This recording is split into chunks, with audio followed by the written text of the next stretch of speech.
Hello and welcome to this Photoshop CS video tutorial. Today I'm going to be showing you how to hand colour this battle relief. So here I've got the original image, and we'll just zoom in and have a quick look at that. And it's basically just a straight shot of a stone relief. What I'm going to do is add a more interesting background in the form of this image here, overlay the two, add some hand tinting and create this final battle scene. So we'll get straight into it, and the first thing that we need to do is to open up the two images within Photoshop CS. So what I need to do is just select the two before images, right click and select open. And after a few moments those will open up within Photoshop CS. Now I want to copy Battle Before 02 into the Battle Before 01 document. So if I just go Ctrl A to select all, and Ctrl C to copy, click onto the Battle Before 01 document, Ctrl V just to paste the relief into that document. So now I've got the relief overlaid over the beach scene. What I want to do is to cut out all the figures in this relief so that we can extract that stone from the backdrop there. So to do this we're going to use the Quick Mask tool, and we can quickly activate that by just hitting Q on the keyboard. Just double check that it's switched on by looking at the icon down here. Once you've done that, select the brush tool. We're going to make sure the opacity is set to 100%, and we'll look at the brush options, and we just want to set the hardness at 90%. Now if I start to paint over the horse, you'll just see this red mask appear.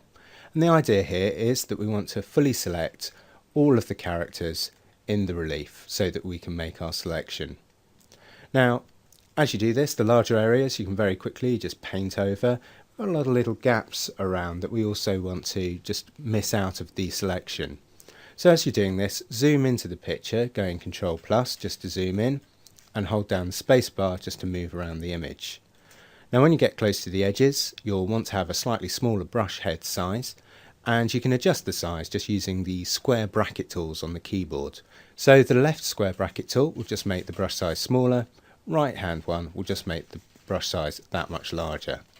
So I'll just go down in size a little bit and just start to select around the horse here. And basically you need to spend a bit of time doing this, but we're just going to very carefully just paint around the edges and just make the selection of where we want our mask to fall. So as you can see, this is going to be a little bit time consuming. So I'll just finish this off and join you in a minute once I've made the full selection. Okay, so after quite a few minutes I've made my quick mask, and if I just scroll around you can very quickly just see all of the masking areas. Now to convert the quick mask into a selection, all I need to do is just hit Q on the keyboard, and there we'll see all of the areas that were selected by the quick mask are now that running ant selection. Now that I've done that, I can just add a mask, just click the layer mask icon, and that'll apply the layer mask to the image layer.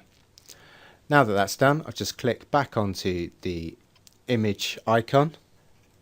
So now I'm just going to zoom out so I can see the entire picture. And then I just want to move the stone relief down just to cut off the very bottom of the stonework there. So now I've got my stone relief against the new background. Now if I zoom right into the image, just have a check on how that quick mask has worked, and you can see that it's pretty good cut out.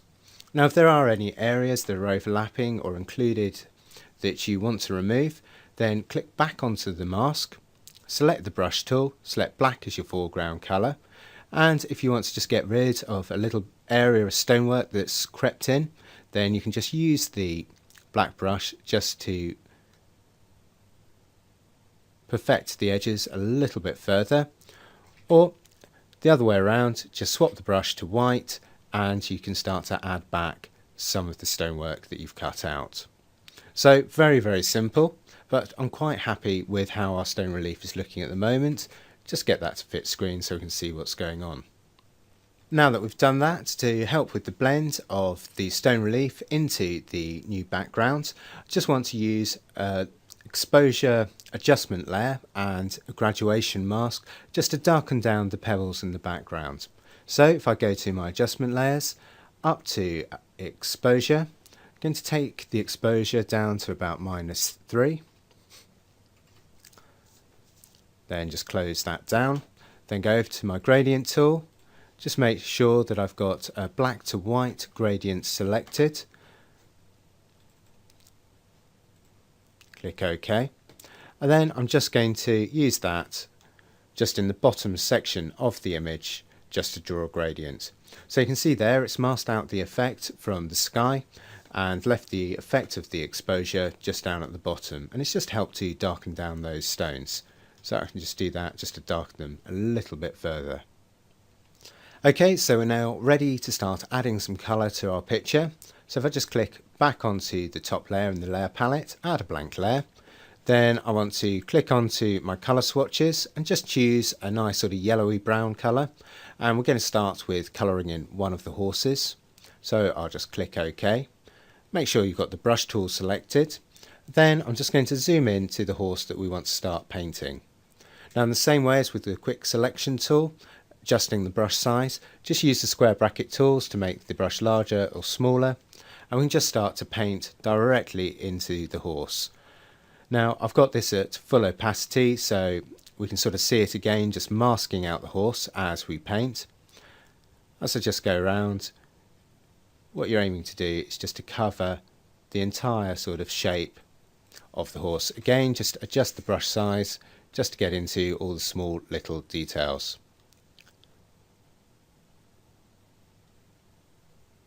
So again, this is something which will take a little bit of time and effort. I'll just finish off the head.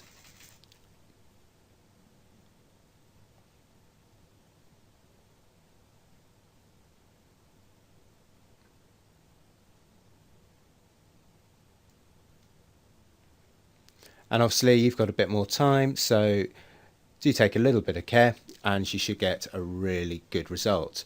So I've just done the head there. We'll move on to do the body a bit later on. But once that's done, click your layer blending modes, go down to colour, and then reduce the opacity of the layer down to about 20%. Now if I zoom out, we can just see how that's starting to add colour into our stone relief. So now what we need to do is select a new layer or create a new blank layer, then select another colour. This time I'll go for a nice blue, click OK, just zoom in onto the rider here, and again we're just going to use that blue just to highlight his jacket.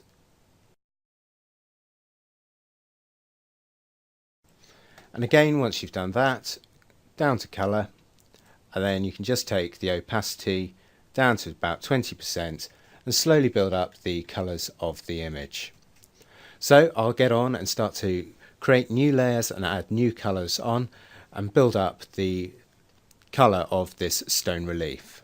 So here we can see I've built up all of the different colours for the relief, and I've also just increased the intensity of the brown on the horse and given the mane a slightly different colour as well.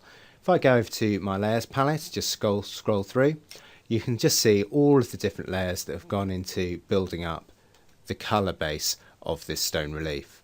So with that done, I'm going to basically just put all of those into a new group folder called colours, and to do that just select all of the layers, and then from the layer options just go new group from layers. That way we can just keep things nice and organised and tidy. So with that done, I'm just going to add a new curves layer to adjust the tones. So if we go down to our curves adjustment, layers, click curves, move that over to the right hand side, and I'm just going to put a point in the mid and put that about input of 130 and output of about 100 or thereabout. And second one just into the highlights here, and I'll get an input of about 215 and output of about 220. And you can just see that's just really helped to increase the tone of the image. Just click that off and on again. So a lot more impact, and it's just intensified the colours as well.